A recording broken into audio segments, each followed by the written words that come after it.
Comment sous-titrer une séquence dans Premiere en quelques clics seulement? On regarde ça tout de suite en 2 minutes. Pour l'exemple, j'ai pris un extrait d'une de mes anciennes vidéos.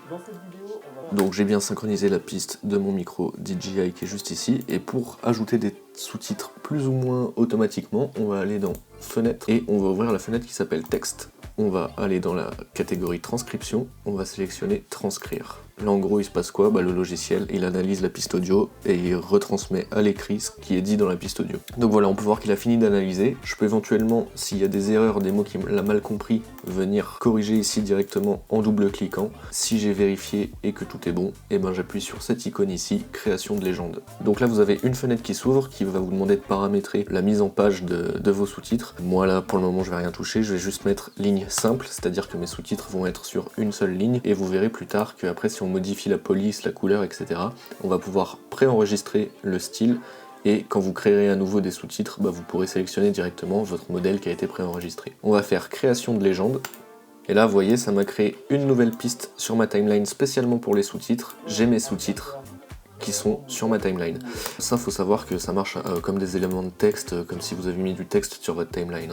À tout moment, dans la fenêtre, là, vous pouvez venir double-cliquer et modifier s'il y a des fautes d'orthographe dans vos sous-titres. Vous pouvez aussi venir, par exemple, modifier la durée si vous avez un raccord qui se fait mal, mais là, globalement, vous avez vos sous-titres. Si vous voulez modifier la police ou la couleur, la taille de vos sous-titres, etc., je pense par exemple si vous avez besoin de faire des shorts Instagram, par exemple, vous pouvez sélectionner votre piste, vous allez pouvoir venir ici modifier la taille, la police de vos sous-titres, la couleur, etc., mettre des ombres, faire tout ce que vous voulez. Et comme je vous disais tout à l'heure, si vous avez un style de sous-titres que vous reprenez par exemple pour des shorts où vous voulez reprendre tout le temps la même dynamique de sous-titres, vous pouvez venir ici, ajouter un style, vous l'appelez par exemple, je sais pas, sous-titres vidéo. Vous pouvez l'enregistrer soit dans le projet, alors ça veut dire qu'il va rester uniquement dans votre projet Premiere et si vous faites des sous-titres dans un autre projet, il ne sera pas enregistré. Moi je vous conseille de le mettre aussi dans les styles locaux, comme ça quand vous faites OK, vous voyez que votre sous-titre il est enregistré. À chaque création de sous-titre vous pourrez retrouver vos paramètres, vous n'aurez pas besoin de les refaire à chaque fois. La dernière chose à savoir, quand vous exportez une vidéo avec des sous-titres, vous avez un menu qui s'appelle Légende.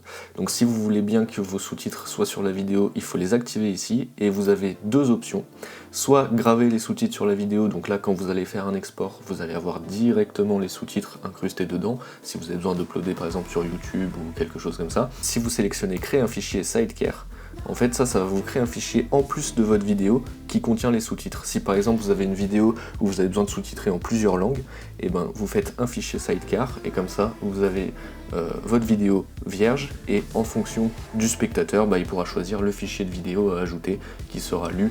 Par exemple, vous pouvez faire ça très facilement sur VLC, choisir la langue du fichier des sous-titres, etc. On a vu l'essentiel des sous-titres très rapidement, alors je suis pas rentré dans tous les détails, mais le but c'est que vous ayez vu le principe très rapidement, après ce sera à vous d'aller explorer les différentes possibilités. Et d'ailleurs, on se retrouve très bientôt dans une prochaine vidéo pour faire l'équivalent sur DaVinci.